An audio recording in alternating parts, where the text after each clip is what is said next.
হিন্দু ধর্মে একাদশীর বিশেষ গুরুত্ব রয়েছে। সমস্ত উপবাসের মধ্যে একাদশীর উপবাসকে শ্রেষ্ঠ বলেই মনে করা হয়। ফাল্গুন মাসের কৃষ্ণপক্ষের একাদশীকে বিজয়া একাদশী বলা হয়ে থাকে। মনে করা হয় বিজয়া একাদশীর উপবাস ও নিয়ম মেনে ভগবান শ্রী বিষ্ণুর পুজো করলে ব্যক্তির সমস্ত মনস্কামনাই পূর্ণ হয়। বন্ধুরা, আপনারা কি জানেন 2024 সালের অর্থাৎ চলতি বছরের বিজয়া একাদশীর সঠিক সময়সূচি সম্পর্কে? কিভাবে বিজয়া একাদশীর উপবাস পালন করা হয়, বিজয়া একাদশী কি এবং কেন পালিত হয়, এই একাদশী কেন গুরুত্বপূর্ণ, এর ব্রত মাহাত্ম্য কথা জানেন কি? বন্ধুরা, বিজয়া একাদশীর সম্পূর্ণ সময়সূচি ও ব্রত মাহাত্ম্য কথা জানতে হলে অবশ্যই ভিডিওটি স্কিপ না করে শেষ পর্যন্ত দেখতে থাকুন। নমস্কার বন্ধুরা, অজানার পথের নতুন পর্বে আপনাদের সকলকে স্বাগত জানাই। ফাল্গুন মাসের কৃষ্ণপক্ষের একাদশী তিথি বিজয়া একাদশী নামেই পরিচিত। এই দিনে পুজো করা হয় ভগবান শ্রীহরির। বিজয় অর্জনের জন্য বিশেষ ফলদায়ক বলেই মনে করা হয় এই একাদশী তিথিকে। পদ্মপুরাণ এবং স্কন্দপুরাণে এই দিনের উপবাসের বিশেষ বর্ণনা পাওয়া যায়। কথিত আছে, যখন একজন ব্যক্তি শত্রুদের মধ্যে আটকে পড়ে তখন বিজয়া একাদশীর উপবাস করলে অত্যন্ত কঠিন পরিস্থিতিতেও বিজয় লাভ করা সম্ভব হয়। বিজয়া একাদশী সকল প্রকার পাপকে নাশ করে। বিজয়া একাদশীর দিন স্নান করে উপবাস করতে হয়। বাড়ির বাল গোপালকে শ্রীহরি রূপে পুজো করতে হবে। তাকে গলায় গয়না পরিয়ে, ফুল মালা দিয়ে, নতুন বস্ত্র পরিয়ে সাজিয়ে গোপীচন্দনে তিলক লাগাতে হবে। তুলসীর সঙ্গে কলা, মাখন এবং চিনির মিছরি নিবেদন করতে হবে। এই দিনে ভগবান শ্রী বিষ্ণুর সহস্র নাম পাঠ করা হলে দেবীর লক্ষ্মী অত্যন্ত প্রসন্ন হন। আরতির পর প্রসাদ বিতরণ করে রাত্রি জাগরণ ও গীতা পাঠ অবশ্যই করতে হবে। এদিন একটি গোয়াল ঘরে গরু পরিচর্যার জন্য অর্থ দান করা শুভ। হিন্দু ধর্মে একাদশী তিথির বিশেষ গুরুত্ব রয়েছে। প্রতি মাসে কৃষ্ণ ও শুক্লপক্ষের একাদশী তিথিতে ভগবান বিষ্ণু ও মা লক্ষ্মী দেবীর পুজো করা হয়ে থাকে। পৌরাণিক বিশ্বাস অনুযায়ী যে আচার অনুসারে ভগবান বিষ্ণুর পুজো করলে সকল প্রকার দুঃখ থেকে মুক্তি লাভ করা যায়। একাদশীর উপবাস সূর্যোদয় থেকে শুরু হয় এবং পরের দিন দ্বাদশী তিথিতে সূর্যোদয়ের পরেই শেষ হয়। সূর্যোদয়ের আগে গঙ্গা জল যুক্ত জল দিয়ে একাদশীতে ভগবান শ্রী বিষ্ণুর পুজো করতে হবে। পুজোর সংকল্প নিতে হবে। পুজোর আগে স্নান করিয়ে ভগবান বিষ্ণুকে হলুদ বস্ত্র পরিধান করান। সূর্যদেবকে জল নিবেদনের পরে চৌকির উপর একটি হলুদ বা লাল কাপড় বিছিয়ে দিন। এরপর ভগবান শ্রী বিষ্ণু ও মা লক্ষ্মীর মূর্তি স্থাপন করুন। পঞ্চোপচারে পুজো করুন ভগবান বিষ্ণুর যথাযথভাবে। হলুদ রঙের ফল, হলুদ ফুল এবং হলুদ মিষ্টি দিতে ভুলবেন না যেন। ধূপ দীপ জ্বালিয়ে হনুমান চালিসাও পাঠ করতে পারেন। এদিনে ভগবান শ্রী বিষ্ণুর চালিসা পাঠ করুন। সবশেষে ভগবানকে ফল, মিষ্টি ও ক্ষীর নিবেদন করুন। নৈবেদ্যতে তুলসী দল অবশ্যই অন্তর্ভুক্ত করুন। এটি ছাড়া নৈবেদ্য অসম্পূর্ণ হয়ে যায়। হিন্দু শাস্ত্র মতে এদিন জুয়া খেলা অনুচিত। বিশ্বাস করা হয় এমন করলে ব্যক্তির সবংশে নাশ হয়। একাদশীর রাতে ঘুমোনো নিষেধ করা হয়েছে শাস্ত্রে। সারা রাত জেগে ভগবান বিষ্ণুর মন্ত্র জপ করা উচিত। শাস্ত্র অনুযায়ী এদিন চুরি করলে পরবর্তী 7টি প্রজন্ম সেই পাপের অংশীদার হয়ে পড়ে। একাদশী তিথিতে ভগবান বিষ্ণুর আশীর্বাদ লাভের জন্য খাওয়া দাওয়া ও ব্যবহারে সাত্ত্বিকতা রাখা উচিত। কর্কশ শব্দ ব্যবহার করে কারো সাথে কথা বলা উচিত নয়। ক্রোধ ও মিথ্যা কথা এড়িয়ে চলা উচিত। একাদশীর দিন তাড়াতাড়ি ঘুম থেকে উঠে পড়া উচিত। প্রতি বছর বিজয়া একাদশী পালিত হয় ফাল্গুন মাসের কৃষ্ণপক্ষের একাদশী তিথিতে। কথিত আছে, এই একাদশীর ব্রত পালন করলে জীবনের সর্বক্ষেত্রে সাফল্য লাভ করা যায় এবং ব্যক্তির সমস্ত পাপ নাশ হয়। সঠিক বিধি মেনে এদিন শ্রী বিষ্ণুর পুজো করলে ব্যক্তির সমস্ত মনস্কামনাও পূর্ণ হয়। ফাল্গুন মাসের কৃষ্ণপক্ষের একাদশী তিথি বিজয়া একাদশী নামে পরিচিত। এই একাদশী সম্পর্কে একসময় দেবর্ষি নারদ স্বয়ম্ভু ব্রহ্মাকে জিজ্ঞাসা করেছিলেন। এই পবিত্র পাপ বিনাশকারী একাদশী ব্রত মানুষকে জয় দান করে বলেই বিজয়া নামে প্রসিদ্ধ।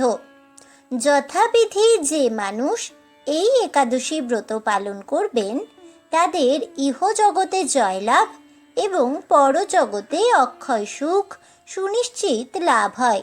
এই কারণে এই বিজয়া একাদশী ব্রত অবশ্য পালনীয় কর্তব্য।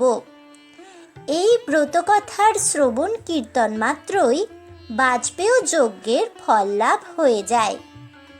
বন্ধুরা, এবার চলুন জেনে নেওয়া যাক চলতি বছরে অর্থাৎ 2024 সালের বিজয়া একাদশী ব্রতের সময়সূচি সম্পর্কে। 2024 সালের বিজয়া একাদশী আরম্ভ হবে 21শে ফাল্গুন 1430 5ই মার্চ 2024 মঙ্গলবারে দিবাগত রাত্রি 1:33 থেকে।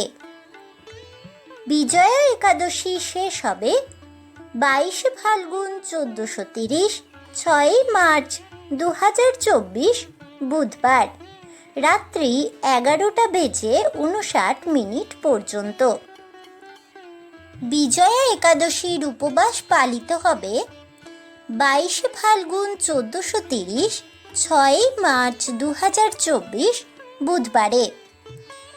একাদশীর পারণ সম্পন্ন করার সময় হল 23শে ফাল্গুন 1430 7ই মার্চ 2024 বৃহস্পতিবার সকাল 9:52 মধ্যে। বিজয়া একাদশীর ব্রত মাহাত্ম্য কথা। স্কন্দপুরাণে এই একাদশীর মাহাত্ম্য এইভাবে বর্ণিত রয়েছে। মহারাজ যুধিষ্ঠির শ্রীকৃষ্ণকে বললেন, হে বাসুদেব, ফাল্গুন মাসের কৃষ্ণপক্ষের একাদশীর মাহাত্ম্য অনুগ্রহ করে আমাকে বর্ণনা করুন। শ্রীকৃষ্ণ বললেন, হে যুধিষ্ঠির, এই একাদশী বিজয়া একাদশী নামে অধিক পরিচিত।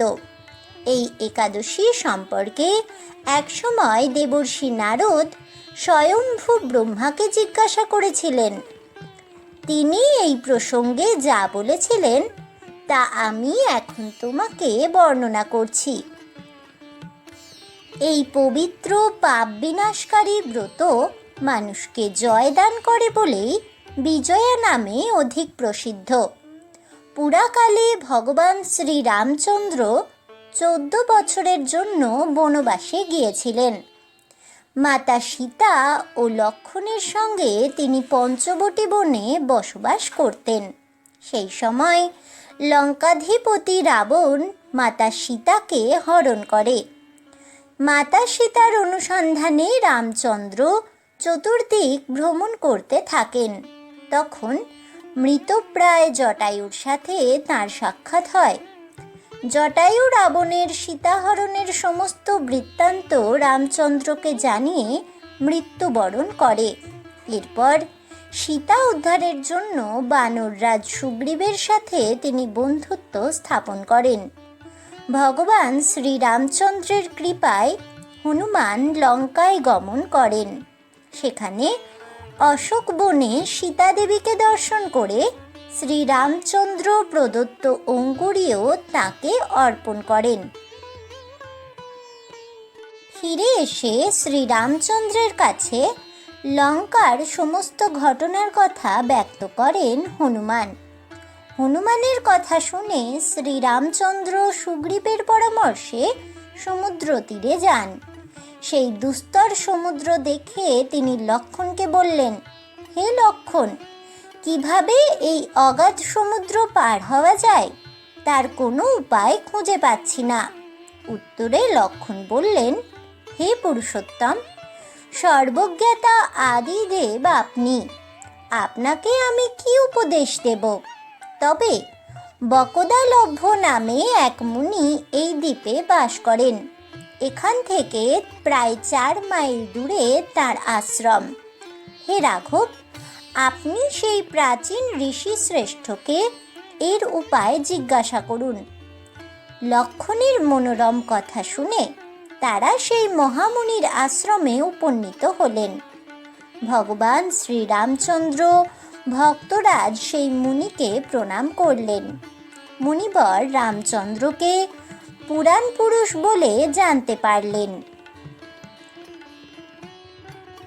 আনন্দ ভরে জিজ্ঞাসা করলেন, হে রামচন্দ্র, কি কারণে আপনি আমার কাছে এসেছেন তা কৃপা করে বলুন আমায়। শ্রীরামচন্দ্র বললেন, হে মুনিবর, আপনার কৃপায় সৈন্যসহ আমি এই সমুদ্র তীরে উপস্থিত হয়েছি। রাক্ষস রাজের লঙ্কা বিজয় করাই আমাদের প্রধান উদ্দেশ্য।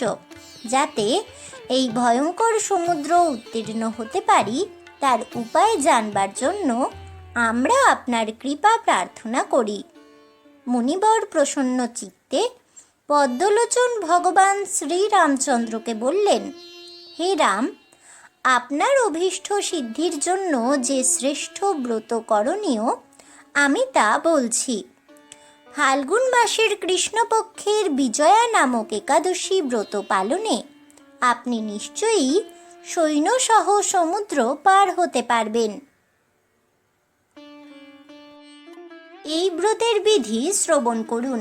বিজয় লাভের জন্য দশমীর দিন সোনা, রূপা, তামা অথবা মাটির কলস সংগ্রহ করে তাতে জল ও আম পাতা দিয়ে সুগন্ধি চন্দনে সাজিয়ে তার উপর সোনার নারায়ণ মূর্তি স্থাপন করবেন।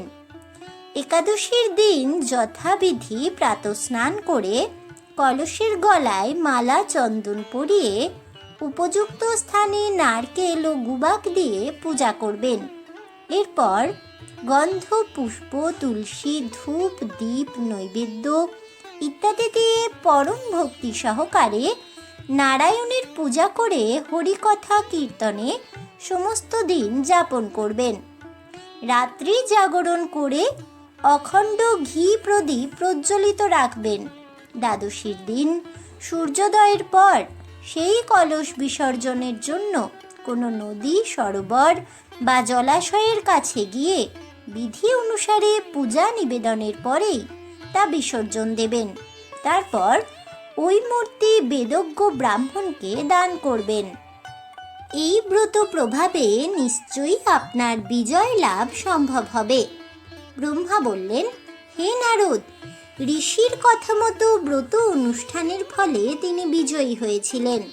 সীতা প্রাপ্তি, লঙ্কা জয়, রাবণ বধের মাধ্যমে ভগবান শ্রীরামচন্দ্র অতুল কীর্তি লাভ করেছিলেন। তাই যথাবিধি যে মানুষ এই বিজয়া একাদশী ব্রত পালন করবেন তাদের ইহজগতে জয়লাভ এবং পরজগতে অক্ষয় সুখ সুনিশ্চিত লাভ হবে। জয় ভগবান শ্রী বিষ্ণুর জয় হোক। জয় হোক ভগবান রামচন্দ্রের। হরে কৃষ্ণ কৃষ্ণ কৃষ্ণ হরে হরে, হরে রাম রাম রাম হরে হরে, রাধে রাধে। এই বলে আমার আজকের ভিডিওটি আমি এখানেই শেষ করছি।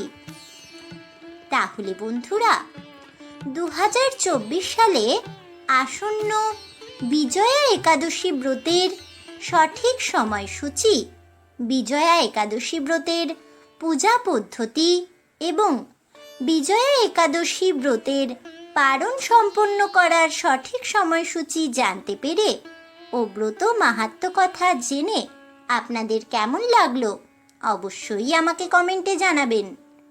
ভিডিওটি ভালো লেগে থাকলে লাইক শেয়ার করতে ভুলবেন না। আমার চ্যানেলের নতুন বন্ধু হয়ে থাকলে চ্যানেলটিকে সাবস্ক্রাইব করে দেবেন। পাশে থাকা বেল বাটনটি প্রেস করে রাখবেন নতুন ভিডিওর নোটিফিকেশন পাওয়ার জন্য। দেখা হচ্ছে পরের ভিডিওতে, তাই সকলে ভালো থাকুন, সুস্থ থাকুন, আর অবশ্যই সঙ্গে থাকুন আর দেখতে থাকুন অজানার পথে।